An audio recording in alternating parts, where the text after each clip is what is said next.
everybody, and welcome back for another cigar review. And this time I'm doing a new line by the Crowned Heads, and that is the new J.D. Howard Reserve. Now this is what they call the HR46, which is 6x54 ring gauge, I think, or 6x46 ring gauge. It also comes in a HR48, which is a slimmer Busto, a 5x48. HR52, which is a 6x52 Toro, HR54, which is a 5x54. Let's see what here. Oh, and the HR50, which is a 5 and a 5/8 by 50 ring gauge. So anyway, I chose this one to do the review on because this is pretty much my favorite size in these cigars. Kind of a Grand Corona size, or a Corona Gorda. It's my favorite size. It's pretty close to it, which is the next step above it. But this is this new line is from the Crowned Heads, and basically the J.D. Howard is kind of a tilt to the cap to Jesse James, who supposedly used to live in Nashville, where the Crowned Heads is headquartered at, and it used to be one of his aliases. So that's where the name came from. It has a Brazilian Arapiraca wrapper, Ecuadorian Sumatra binder, and I believe it's Dominican filler, if I remember right. And it's made by Ernesto Perez Carrillo in this Tabacalera La Alianza, I can't remember how you say it, Alianza, I think that's how you pronounce it correctly. But anyway, figured it'd be a stellar smoke, because pretty much everything that EP Carrillo comes out of their factory is, for me, has been extremely good.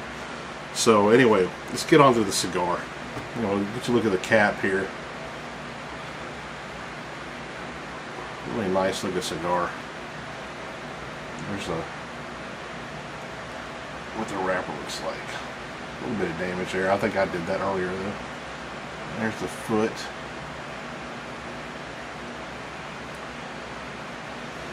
Anyway, I got this cigar. A buddy of Roger that works at the cigar shop in Biloxi, Mississippi, brought this for me to sample. I got some samples also from John Huber from the Crowned Heads, but I wanted to do one of these that actually came from the store, and I smoked the other ones up anyway. So this is the one I got here. I'm really looking forward to this one. I haven't had this size yet, so when you listen to me, remember that. I'll go ahead and cut the cap here.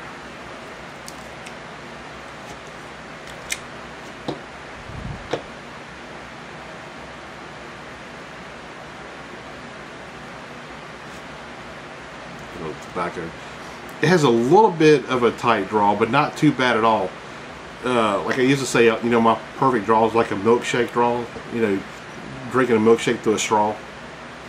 It was like drinking kind of a thick milkshake through a straw, but it's not bad.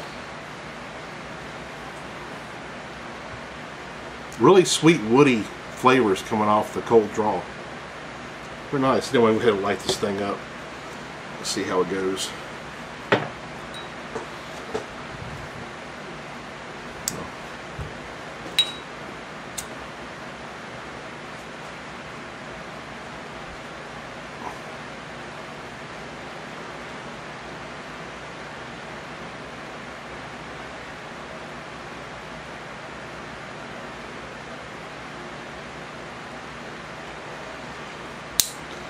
So all my friends that went to IPCPR this year, according to them, this is pretty much was the darling of the show.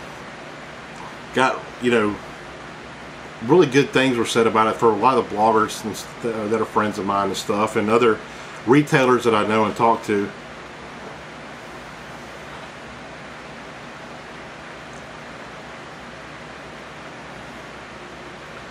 It's really sweet right off the bat. It's got that sweet woodiness, but it's even more sweet now that it's lit than before.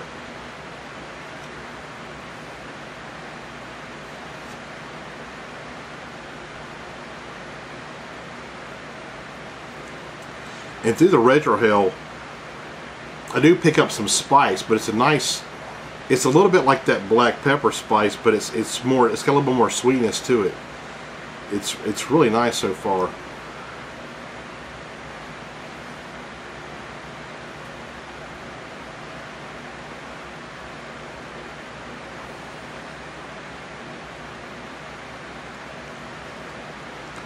Oh, it's not Dominican fillers, it's actually Nicaraguan, so that's where that black pepper's coming from. But it's more than that. It's more than just black pepper. It's almost like a nice little cinnamon note or something in there. Anyway, I'm gonna go ahead and smoke this at a halfway point, and I'll come back to give you my thoughts on it. See you in a second. Everybody, I'm back. It's holding on just so I can tap it. Wow, I barely held on. Anyway, I'm getting some really good flavors out of the cigar.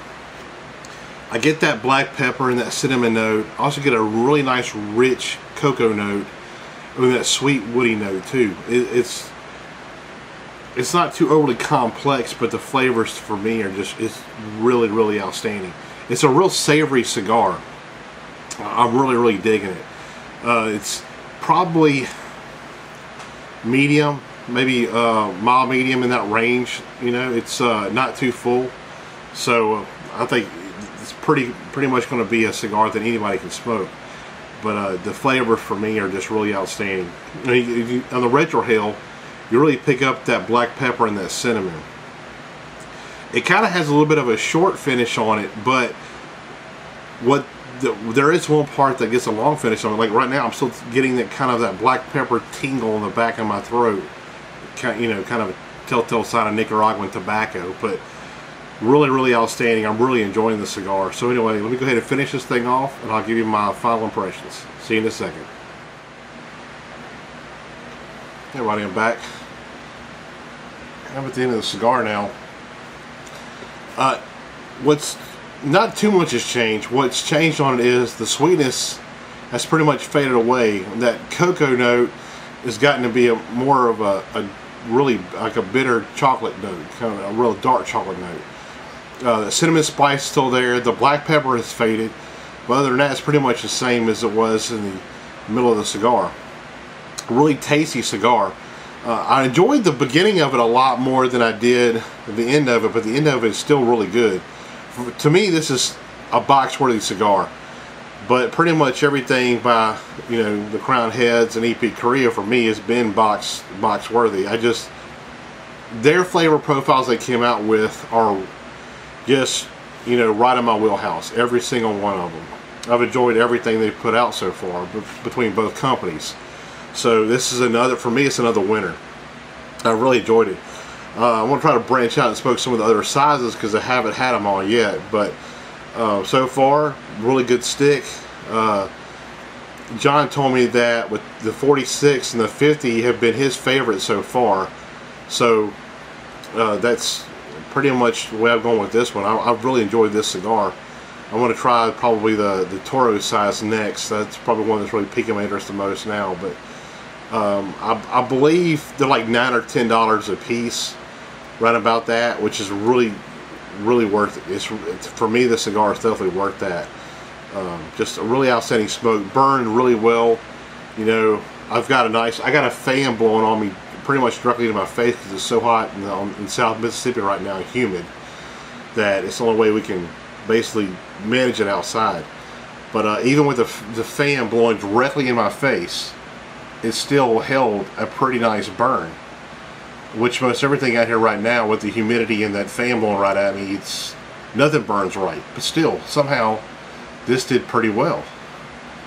You can see one side's a little bit shorter than the other one. That's typical with the fan blowing at me, but it's still not that far off. Ash held on really good, really well. Pretty much, I got almost a 2-inch ash, maybe a little bit further than that. And I tapped it off because I just knew it was going to fall on me in any minute. So really great construction, typical of EP Carrillo based cigars. So to me, outstanding smoke. Definitely check these things out because I can see why the buzz on Twitter and the blogs have been really positive for this cigar. So definitely check these out when they hit your brick and mortar's shelves, because it's definitely one of the top cigars of the year for sure. So anyway, on that note, I'll see you next time.